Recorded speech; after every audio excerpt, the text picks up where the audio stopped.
नमस्कार, good morning. आप देख रहे हैं न्यूज इंडिया वे को, आपके साथ राधा अग्रवाल। दमदार 10 में आपका स्वागत है। तो चले खबरों की शुरुआत करेंगे बड़ी खबर के साथ। खबर दिल्ली से, जहां पर संसद में विपक्षी दलों की बैठक, थोड़ी देर में विपक्षी दलों की बैठक होगी। खड़गे के चैम्बर में विपक्षी सांसदों की बैठक होगी। तो बैठक में विपक्ष की रणनीति को लेकर चर्चा होगी। तो लगातार हमने देखा किस तरीके से तमाम विपक्षी सांसद आए दिन हंगामा करते हुए नजर आए, लेकिन इसके बाद से सरकार और विपक्ष के बीच में गतिरोध भी टूटता हुआ नजर आया था, जिसके बाद से बिल को लेकर चर्चा की गई थी। और चर्चा होने के बाद से हमने देखा किस तरीके से लोकसभा में एंटी पेपर लीक बिल को पास करा लिया गया। तो आज राज्यसभा में भी पास कराने की यहाँ पर कोशिशें की जाएंगी। तो देखिए, इसी को लेकर विपक्षी सांसदों की बैठक होती हुई नजर आएगी। थोड़ी देर में बैठक को लेकर तमाम जानकारी है कि अब से कुछ ही देर में मल्लिकार्जुन खड़गे के चैम्बर में बैठक होती हुई नजर आएगी। तो विपक्षी दलों की बैठक, जिसमें देखना होगा क्या कुछ रणनीति बनाते हुए नजर आएंगे। तो खड़गे के चैम्बर में विपक्षी सांसदों की बैठक होगी। राज्यसभा में भी पास कराने की बिल्कुल कोशिश है, लेकिन अब देखना होगा विपक्ष उसके ऊपर क्या कुछ रणनीति बनाता हुआ नजर आता है। तो देखिए, पहले से ये बिल जो है इसमें काफी संशोधन किए गए हैं, जिसमें कि आपको बता दें कि अब अगर किसी भी तरीके की गड़बड़ी होती है तो 10 करोड़ रुपए तक के जुर्माने भरने हो सकते हैं। साथ ही जेल भी होगी। फास्ट ट्रैक कोर्ट के तहत 3 महीने के अंदर अंदर इस पूरे मामले की सुनवाई हो जाएगी। अगर पेपर लीक का मामला सामने आता है, सख्त से सख्त कार्रवाई करने की इसमें बातें भी कही गई हैं। तो इस संशोधन बिल में ज्यादा से ज्यादा तेजी लाने पर जोर दिया गया कि कैसे भी अगर पेपर लीक की ऐसे आगे समस्याएं होती हैं तो ज्यादा से ज्यादा जल्दी कैसे उसमें सुधार किया जा सकता है, कैसे आरोपियों को कड़ी से कड़ी सजा दी जा सकती है, किस तरीके से आरोपियों पर कार्रवाई होनी चाहिए, इसको लेकर इस बिल में संशोधन किया गया है। आपको बता दें कि पहले जो बिल था उसके मुताबिक कितना भी वक्त लग सकता था कार्रवाई पूरी होने में, और कोर्ट की सुनवाई को लेकर भी कोई तय नहीं सीमा थी। कभी 5 साल भी लग सकते, 10 साल भी लग सकते, साल भर भी लग सकते, लेकिन अब इन सभी चीजों को फास्ट ट्रैक कर दिया गया। 3 महीने के अंदर अंदर पूरी सुनवाई हो जाएगी और जो भी दोषी होगा उसके ऊपर कार्रवाई भी हो जाएगी। तो कहीं ना कहीं इसमें सुधार की कोशिश की गई है, और सुधार की कोशिश के साथ साथ अब देखना होगा कि अगर ये बिल राज्यसभा से भी पास हो जाता है तो फिर अब आगे किस तरीके से इसके काम किया जाता है। लेकिन फिलहाल जिस तरीके से अब तक पेपर लीक के मामले सामने आए हैं, उसके बाद से तमाम आरोप लगते हुए नजर आए, तमाम लोगों के ऊपर सवाल खड़े होते हुए नजर आए। और जिस तरीके से नेट परीक्षा पेपर लीक का मामला हुआ, उसके बाद से हमने देखा कि धर्मेंद्र प्रधान का कड़ा विरोध हुआ और इसके वजह से उनको अपने पद से इस्तीफा भी देना पड़ गया। तो प्रहलाद जोशी जो है वो नए शिक्षा मंत्री बनाए गए हैं और अब सब कुछ उनके हाथ में है, पूरी कमान उनके हाथ में है। आगे अब किस तरीके से कार्रवाइयां होंगी, क्या फैसले लिए जाएंगे, क्या डिसीजंस होंगे, वो देखना बहुत ही महत्वपूर्ण होगा। तो खड़गे के चैम्बर में विपक्षी सांसदों की बैठक होती हुई नजर आएगी। थोड़ी ही देर में ये बैठक होगी, जिसको लेकर तमाम जानकारियां सामने आई हैं। तो देखिए, आम आदमी पार्टी के खिलाफ दिल्ली बीजेपी आज प्रदर्शन करती हुई नजर आएगी। सुबह 11 बजे आप कार्यालय तक दिल्ली बीजेपी का प्रदर्शन है। प्रदर्शन का नेतृत्व दिल्ली बीजेपी अध्यक्ष हर्ष मल्होत्रा करेंगे। सांसद और पार्टी के वरिष्ठ नेता भी प्रदर्शन में शामिल होंगे। सुबह 11 बजे आप कार्यालय के बाहर जोरदार प्रदर्शन देखने को मिलेगा। तो बीजेपी अध्यक्ष हर्ष मल्होत्रा जो है प्रदर्शन करते हुए नजर आएंगे। तो देखिए, हर्ष मल्होत्रा प्रदर्शन की अगुवाई करेंगे और प्रदर्शन से पहले देख रहे हैं सुरक्षा व्यवस्था का भी चाक चौबंद कर दी गई है। आम आदमी पार्टी के खिलाफ दिल्ली बीजेपी का जोरदार प्रदर्शन होता हुआ नजर आएगा। तो 11 बजे आप कार्यालय तक मार्च की जानकारी सामने आई है और इस समय हर्ष मल्होत्रा इस प्रदर्शन की अगुवाई करेंगे। सुरक्षा के लिहाज से आप देख रहे हैं किस तरीके से बैरिकेडिंग्स लगा दी गई हैं और वहां पर सुरक्षाकर्मी भी मौजूद हैं ताकि स्थिति बिगड़ ना पाए। लेकिन जिस तरीके से विवाद गहराता हुआ नजर आया है, उसके बाद से बीजेपी जो है आप कार्यालय का घेराव करती हुई नजर आएगी और देखना होगा क्या कुछ तस्वीरें उस वक्त निकलकर सामने आएंगी।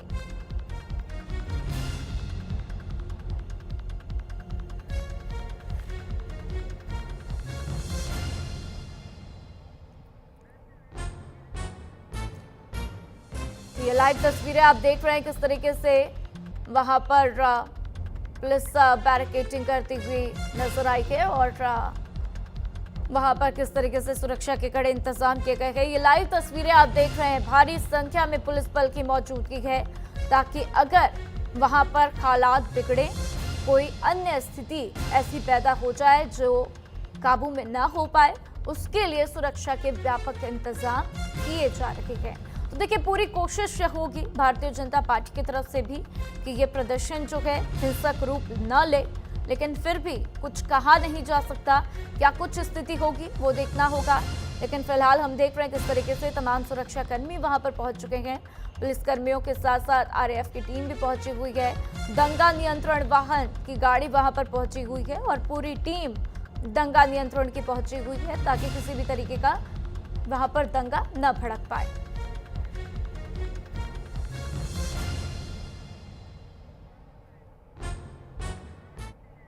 इसी बीच एक और बड़ी खबर, युवाओं से कनेक्शन बनाएंगे पीएम मोदी, नशे के खिलाफ सबसे बड़ा अभियान चलाएंगे।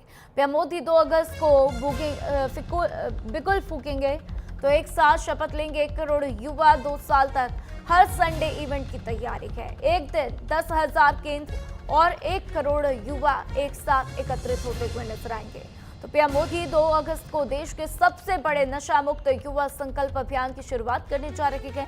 खेल और युवा मंत्रालय के मुताबिक ये कोई आम सरकारी इवेंट नहीं, बल्कि युवाओं के लिए एक बड़ा जन आंदोलन बनेगा। इस अभियान की भव्यता का अंदाजा इसी से लगता है कि 2 अगस्त को देश भर के 10,000 से ज्यादा केंद्र वर्चुअली एक साथ जुड़ेंगे। इसी दिन पीएम मोदी की मौजूदगी में 1 करोड़ से ज्यादा युवा नशा छोड़ने की कसम खाएंगे। शपथ लेने के बाद ये सभी युवा नशा मुक्त स्वयं सेवक के तौर पर खुद को राष्ट्र सेवा के लिए समर्पित करेंगे। इस मुहिम को गांव-गांव और हर घर तक पहुंचाने की जिम्मेदारी माय भारत के युवाओं के कंधे पर है। तो NSS, school, college, youth club, NGO और 125 से ज्यादा आध्यात्मिक संगठन भी इस महाअभियान का अहम हिस्सा बनेंगे। अक्सर ऐसे कार्यक्रम एक दिन बाद भुला दिए जाते हैं, लेकिन इस अभियान की सबसे बड़ी खासियत इसका लगातार चलते रहना है। ये जन आंदोलन पूरे 100 हफ्ते यानी कि करीब 2 साल तक बिना रुके चलेगा। योजना के मुताबिक आने वाले 100 हफ्तों तक हर रविवार को देश में कुछ न कुछ रचनात्मक गतिविधियां होंगी, जैसे स्पोर्ट्स और वॉकथॉन, नुक्कड़ नाटक और आर्ट कंपटीशन, सांस्कृतिक कार्यक्रम और मेडिटेशन सेशन। इन सबका सीधा मकसद युवाओं की भरपूर ऊर्जा को खाली न छोड़कर उसे राष्ट्र निर्माण में लगाना है। बेहतरीन काम करने वालों को सम्मान दिया जाएगा। इतने लंबे सफर में जो भी स्वयं सेवक या संस्थाएं काम करेंगी, सरकार उन्हें प्रोत्साहित भी करेगी। अभियान के 50वें, 75वें, 100वें हफ्ते में अहम पड़ावों पर ऐसे लोगों को खास तौर पर सम्मानित भी किया जाएगा।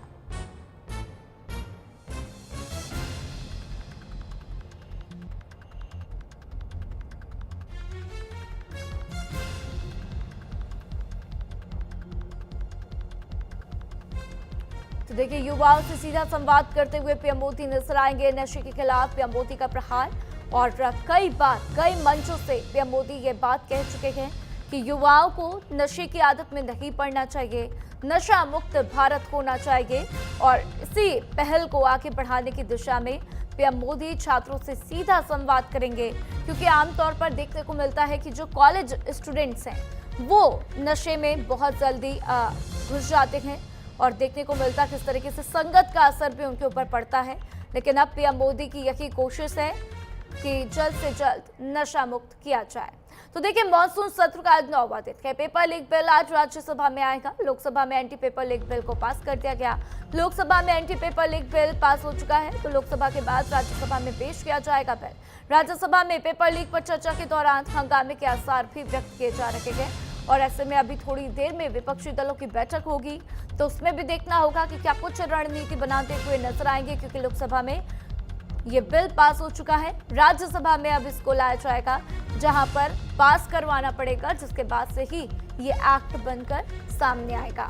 तो मॉनसून सत्र का 9वां दिन, जो कि बहुत ही महत्वपूर्ण, राज्यसभा में पेपर लीक का बिल पास करवाना है। ऐसे में विपक्ष की तरफ से जोरदार हंगामा देखने को मिल सकता है। देखना होगा कि क्या कुछ हंगामा विपक्षी सांसद करते हुए नजर आएंगे। हालांकि जब लोकसभा में चर्चा की बात थी उसके पहले हमने देखा किस तरीके से विपक्ष जो है लगातार हंगामा कर रहा था, लेकिन फिर सरकार और विपक्ष के बीच में गतिरोध टूट गया और हमने देखा कि किस तरीके से लोकसभा में इस बिल को लेकर काफी लंबे समय तक चर्चा हुई और चर्चा होने के बाद से इस बिल को पास करवाया गया। पंकज वानखेड़े इस खबर पर ज्यादा जानकारी के लिए मेरे साथ दिल्ली से जुड़ चुके हैं, सीधा उनका रुख करते हैं। पंकज, अब राज्यसभा में बारी है कि इस बिल को पेश किया जाए और उसके बाद वहां से पास कराया जाए। क्या लगता है विपक्ष की तरफ से क्या कुछ प्रतिक्रियाएं इस पर देखने को मिलेंगी राज्यसभा में? देखिए, राज्यसभा में लोकसभा में ये बिल पास हो चुका है कल लंबी चर्चा के बाद और लगातार कॉन्फ्लिक्ट के बीच में इस बिल को पास कराया गया। तो ऐसे में आज माना जा रहा है कि राज्यसभा में भी इस बिल को टेबल कर दिया जाएगा, लेकिन विपक्ष इसको लेकर खुश नहीं है। लगातार वो चाहता है कि जिस तरह से पुलिस कार्रवाई हुई है अलग अलग राज्यों में और खास तौर पर दिल्ली पर, उसको लेकर केंद्र सरकार उस पर एक्शन ले और उस पर जवाबदेही तय करे। इसको लेकर लगातार विपक्ष सरकार को घेरने की कोशिश करेगा, लेकिन ऐसे में सरकार आज ये तय कर चुकी है कि अब जो है लोकसभा में बिल पास होना, राज्यसभा में इस बिल को टेबल किया जाएगा और उसके बाद चर्चा के बाद इस बिल को पास कराया जाएगा।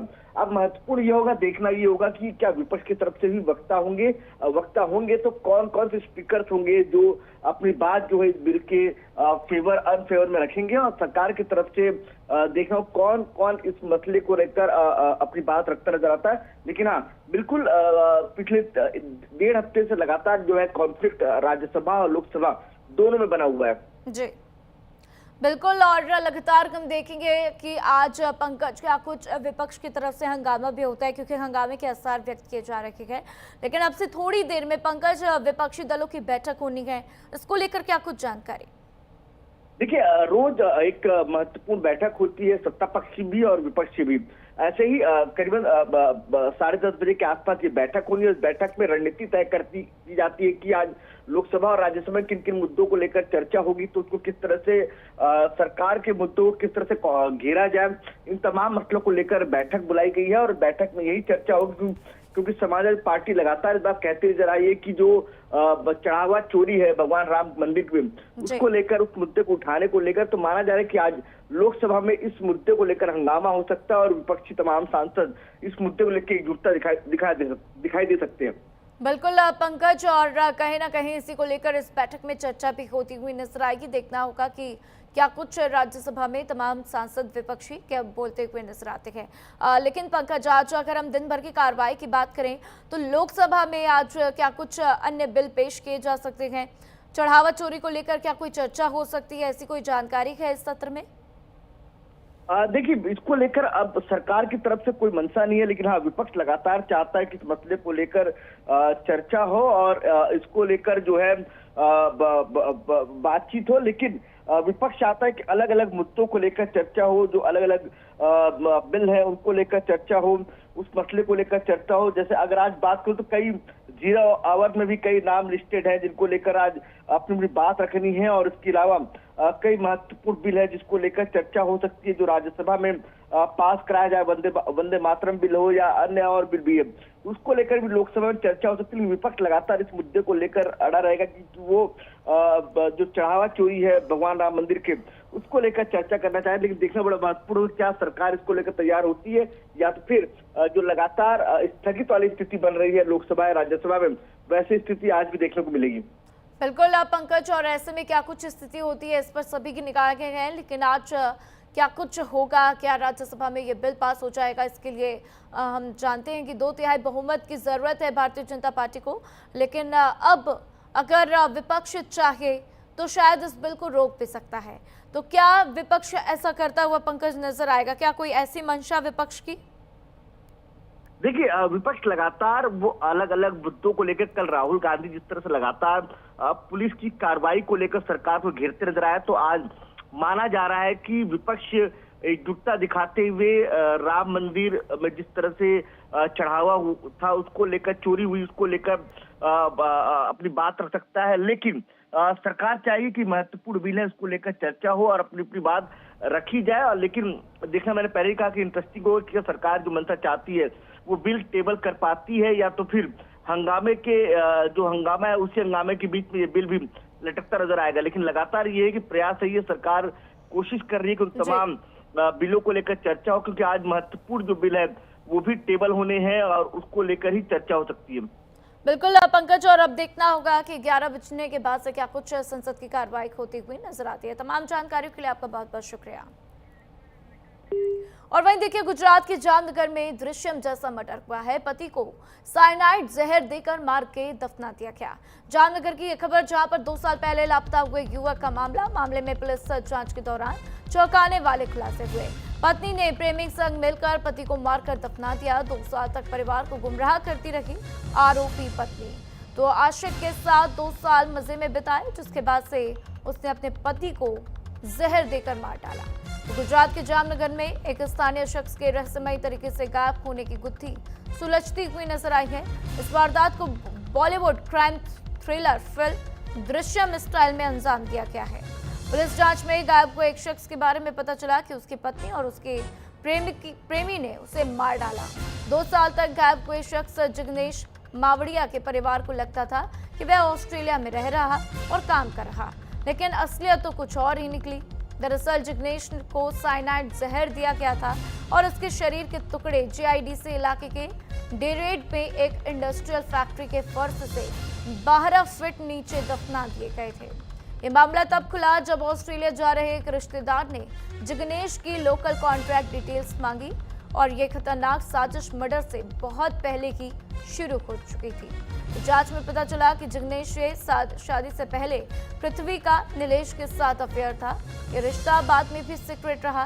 साथ रहने की चाहत में दोनों ने जिग्नेश की शराब में जानलेवा साइनाइड मिला दिया। जब वह जहर से मर गया तो उन्होंने उसकी बॉडी को डेरेड जीआईडीसी में एक फैक्ट्री की जगह पर ले जाकर फैक्ट्री के अंदर 12 फुट का एक बड़ा गड्ढा खोदा और उसे दफना दिया। तो शक से बचने के लिए पत्नी पृथ्वी ने एक कहानी गढ़ी कि उसका पति बेहतर नौकरी के लिए ऑस्ट्रेलिया चला गया है।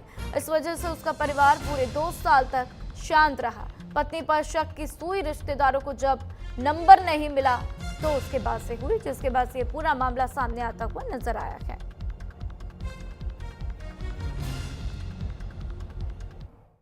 7/2026 को सिटी बी पुलिस स्टेशन में एक अर्जी आई थी कि उसमें फरियादी अशोक धर्मेश भाई माधवजी भाई मावदिया, उन्होंने बोला कि उनका भाई पिछले जिसका नाम जिग्नेश है, वो पिछले 2 साल से लापता है। उसकी पत्नी से पूछने पे उसकी पत्नी कहती थी कि वो ऑस्ट्रेलिया गया है, और जब उसका परिवार उसका कांटेक्ट नंबर मांगता था तो उसकी पत्नी ने कहा कि उसका ऑस्ट्रेलिया में वो जिस कंपनी में काम करता है वहाँ फोन पर बात करना अलाउ नहीं करते। उसकी वाइफ से वापस पूछा कि हमें हमारे भाई का नंबर दो, मैं वहाँ जा रहा हूँ, मैं उनसे मिलना चाहता हूँ। तब उसकी वाइफ ने बताया कि उसको तो हमने 2 साल पहले मार दिया है। और जयपुर से बड़ी खबर, जहां पर अंडे गिरने पर युवक की हत्या कर दी गई। 4 युवकों ने लाठियों से पीटकर मार डाला।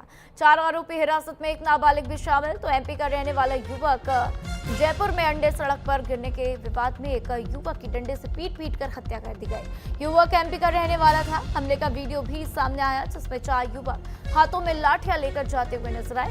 इसके बाद पीछे से युवक के सिर पर लाठी मार दी।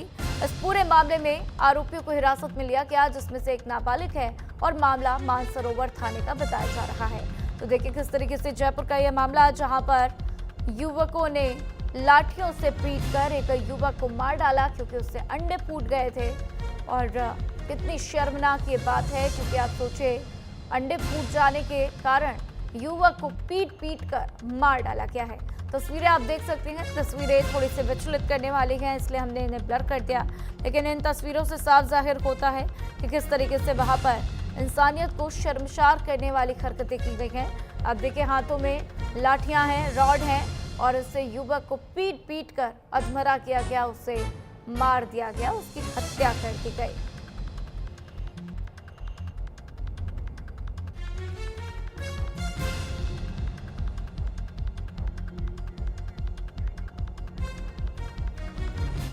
और वहीं मौसम विभाग को लेकर बारिश का अलर्ट जारी किया गया। 14 राज्यों में भारी बारिश का अलर्ट है। दिल्ली, यूपी, बिहार में भारी बारिश का अलर्ट। वज्रपात और तेज बारिश की आशंका व्यक्त की गई है। 61 किलोमीटर प्रति घंटे की रफ्तार से तेज हवाएं चलेंगी। अगले कुछ घंटों में बिगड़ेगा मौसम, ऐसा अलर्ट जारी किया गया है। तो लोगों से अलर्ट रहने के लिए कहा गया। साथ ही लोगों से सावधान रहने के लिए कहा गया है। तो वज्रपात और तेज बारिश की आशंका व्यक्त की गई है। लगातार हम देख रहे हैं मानसून किस तरीके से लोगों के जीवन में कहर बनकर आता हुआ, क्योंकि जहां लोगों को राहत तो वहीं लोगों की मुश्किलें भी बढ़ती हुई। अगर हम बात करें असम की, असम इस वक्त बाढ़ से काफी प्रभावित है और लोग वहां पर काफी परेशान हैं। बात कर लीजिए गुजरात की, गुजरात में भी बाढ़ की समस्या जिससे लोग परेशान। तो 14 राज्यों में भारी बारिश का अलर्ट जारी किया गया। तस्वीरें भी आप देख रहे हैं किस तरीके से हर तरफ पानी ही पानी नजर आ रहा है।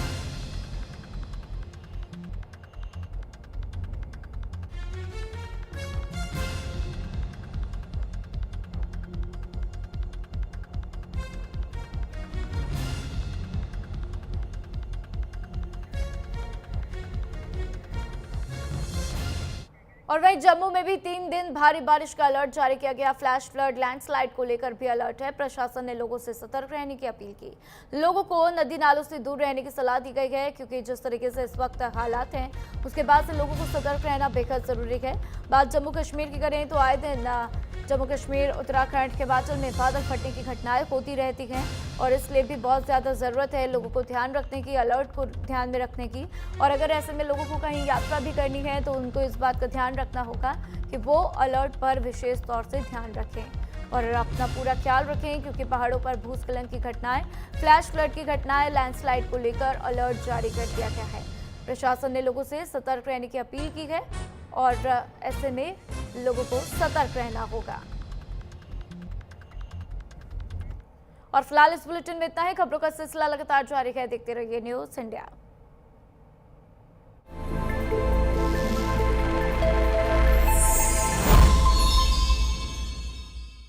यशस्वी प्रधानमंत्री श्री नरेंद्र